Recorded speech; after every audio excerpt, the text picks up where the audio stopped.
You have to mix this with your hands. This is the trick. See, they have flattened out and they just have that perfect coffee shop cookie look. Break her open. You can see it's very soft, but nice and brown on the bottom and it's brown around the edges so you get a little crunch, the soft chewy in center, right? Hey, it's Greg here with MaritimeGardening.com, and today I'm going to show you how to make perfect chocolate chip cookies. You know, the ones that are sort of a little bit crunchy on the outside, but nice and soft and chewy on the inside. How do they get them like that at the store? I'm going to show you how.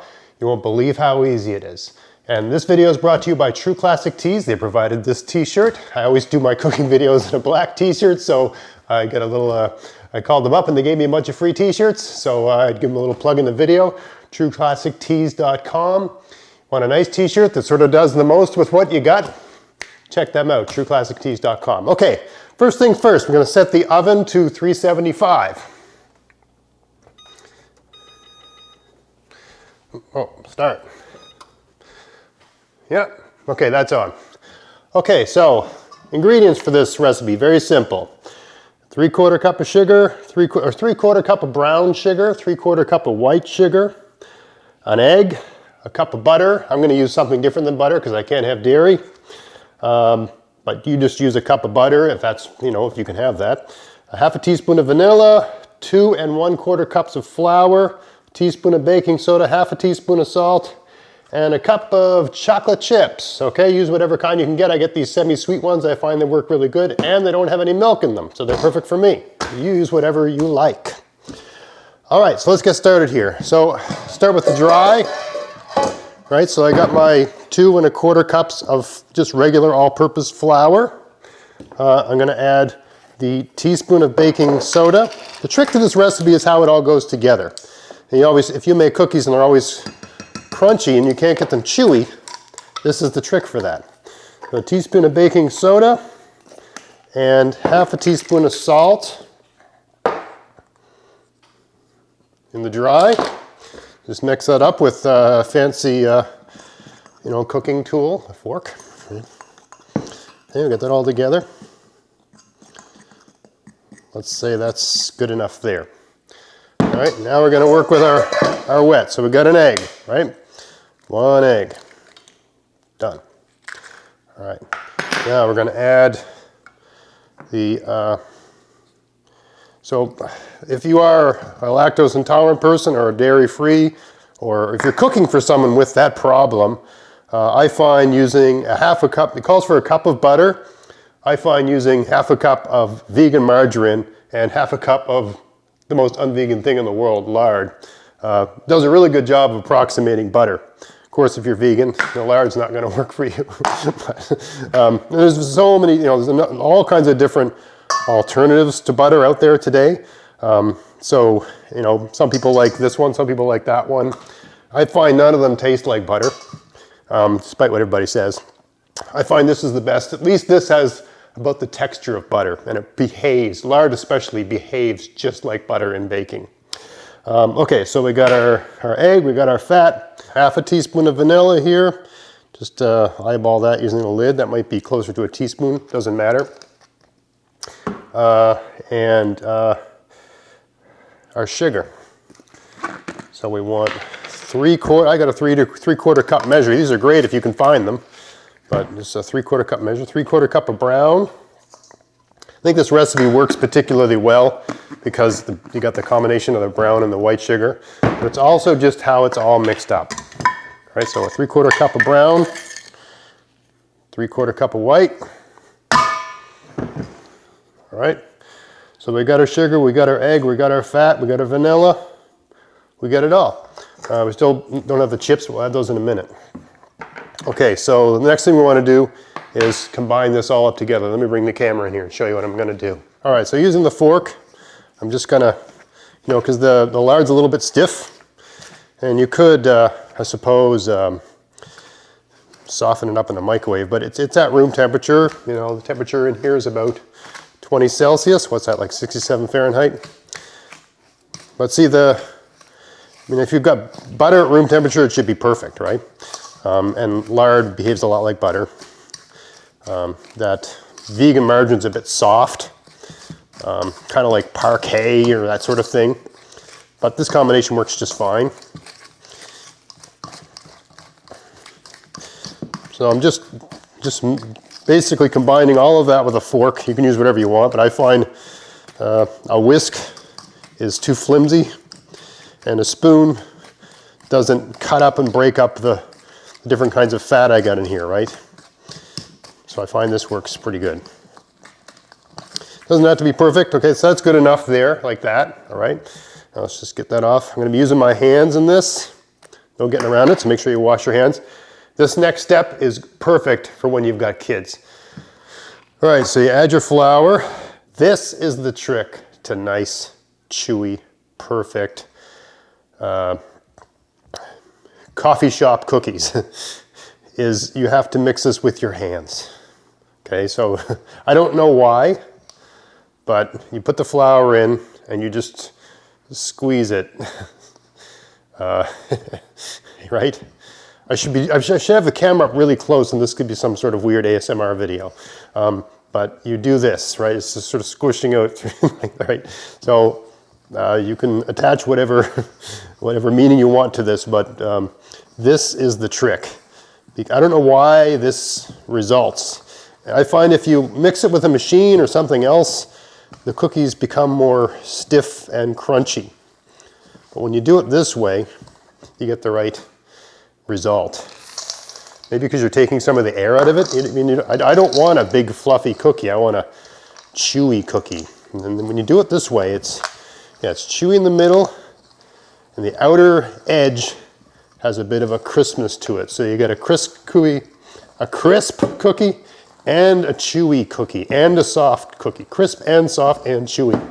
You get all of that just by doing this little trick. Right, so I'm going to say that's good enough, right?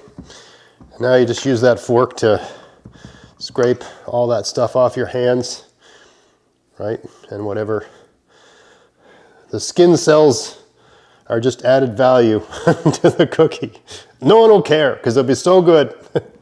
Hopefully you've washed your hands, right? But yeah, no one will care. I mean, I watch a lot of these cooking shows and they put latex gloves on to do everything. I mean, that makes sense if you're in a restaurant. But if you're just cooking for your family, I mean, you're all using the same bathroom, you know? Like I don't understand why someone in their own home would use latex gloves to cook. I mean, what's the point of being home if you can't, use your hands? Okay, I think I got enough of that off. I suppose I could lick the rest off. But that'd be a different kind of video, wouldn't it? So let me go wash my hands and I'll be back, catch up with you for the next stage of it. Okay, now the cookie dough is all ready, and now the next step is to arrange it on a cookie sheet. Now, if you got a cookie sheet that's this size, I'd say this is about 12 by 16, I think, like a full-size cookie sheet. This recipe should fill 2 of these, right? Two cookie sheets worth if you use the technique I'm about to show you here. Okay, so what I do is I arrange all the dough into like a round ball, and I just roughly estimate what half of it is. Okay, the oven's ready. I normally can have this all ready to go in by the time the oven's ready, but because I'm making a video and talking, I'm a little behind schedule. Okay, so I got about half of it here, half of it here. Right, so that way I know if each half covers the sheet. It's just the right, all the cookies should be about the same size, right? So I got a cookie sheet here. I just put some vegetable oil on it because this isn't Teflon or non-stick. This is just a regular, I think it's aluminum or some sort of aluminum alloy. So you just put like a teaspoon of oil on it and rub it all in, and then it won't stick. You don't need Pam or all this stuff's a waste of money. Just vegetable oil or whatever. I find vegetable oil is better because it's got a higher smoke point than butter and things like that. Okay, so now what I'm going to do is I'm just eyeballing about a tablespoon for each cookie. Okay, and we'll adjust this as we go. You'll see what I mean in a minute here. How would I bring the camera in and show you more closely what I'm doing? Trying to give each cookie room to expand. okay? And I find this, remember the cookies are all going to be circles, right? I find this configuration, 1, 2, 3, 4, 5, 6, 7, 8. I'm going to move these all over a little bit. That should be the center, yeah, like that. Okay. Ooh, almost knocked that plate off the counter. So now I've emptied the bowl, and I haven't properly filled the cookie sheet. So now I just got to borrow from some of these that look a bit big and sort of make a cookie, right? That way they should all have enough space to, you know, realize their full potential. This guy's got a little bit he can give over here, right? Try to get everything. So this way every cookie's got some room to expand, and these will expand because they have the baking soda in them, right? They'll all just be, what's the mathematical word? Tangentially in contact with one another. All right, that's ready to go in the oven. We're going to stick it in the oven for 11 minutes at 375. That's what works where I am. You have to adjust. My recipe says 9 to 11 minutes, but I find always 11 minutes works. I'm pretty close to sea level, but I'm not at sea level. Okay, in she goes. We'll see you in 11 minutes. Okay, so it's been 11 minutes. I got these ones all ready to go. Cleaned everything up. You know, you should never be standing still in the kitchen. Let's take the other ones out and see what they look like and throw these ones in.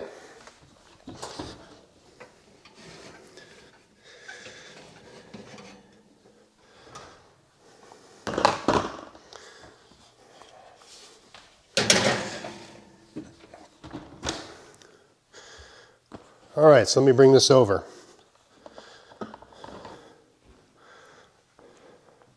So as of right now, they have a bit of height, okay? And if you ever made cookies before and they go like this and they stay like this, they're crunchy.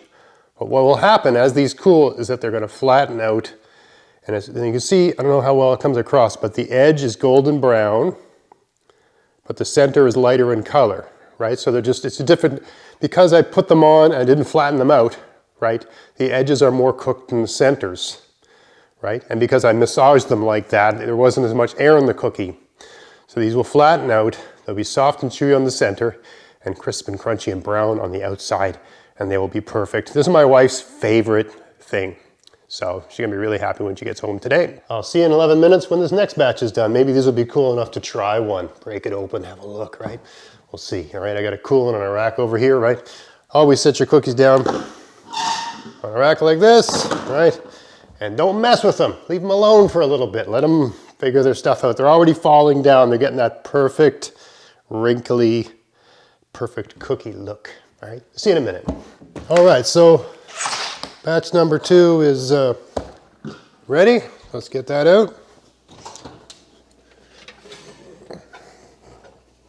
There we go. Set them there, let them cool. All right, let's have a look at batch number 1. It's cooled enough, I think. See, they have flattened out, right? And they just have that sort of perfect coffee shop cookie look. Notice how there was just enough room for all of them, right? They're not stuck together. It's sort of perfect, right, with that configuration. 3, 2, 3, 2, 3 sort of thing. Now let's get one off here and have a look-see. They're not stuck. Okay, we'll break her open. You can see it's very soft, right? Very soft, but nice and brown on the bottom and sort of brown around the edges so you get a little crunch, but the soft, chewy and center, right? Let's give her a go.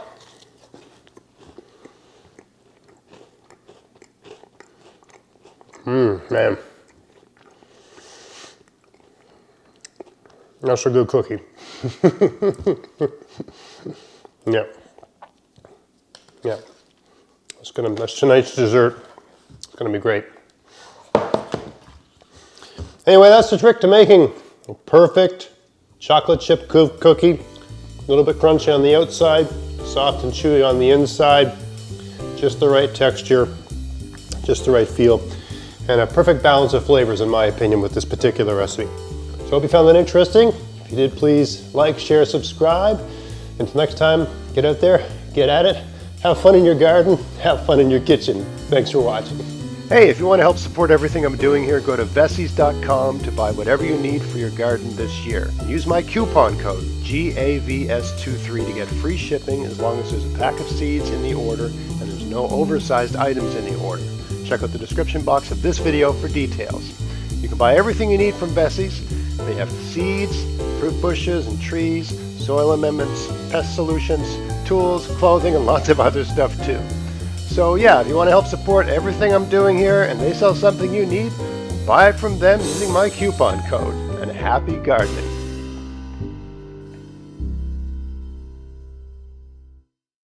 Just a little addendum. Here's the first batch. You can see I'll bring you in close.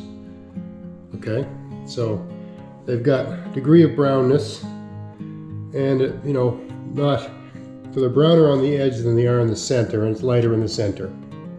Okay, now here's the second batch, which because I was distracted, they got cooked an extra minute, so they were in for like 12 minutes. Okay, so let me show you them side by side. Okay, you can see,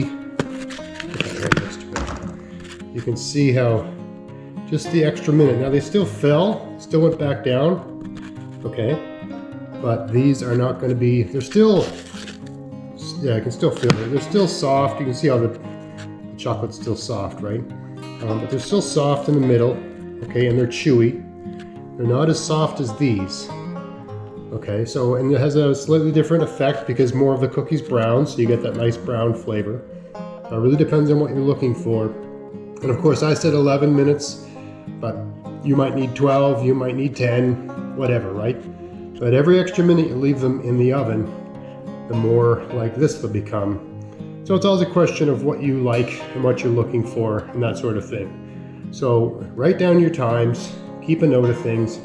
When you get a time that gives you exactly the cookie you want, go with that time. Like I'd say of these two, right, this one's a little bit more brown. This one has like brown spots. And this one isn't quite so much as brown in the center. Right, they're all good. It's just some people like them more like this, some people like them more like this, and some people like them more like that, right? So it's all a question of what you like. All right, these two are softer. This one's still nice and chewy in the center. It's not a hard, crispy cookie. It's still soft in the center, but it's got more crisp on the edges, put it that way.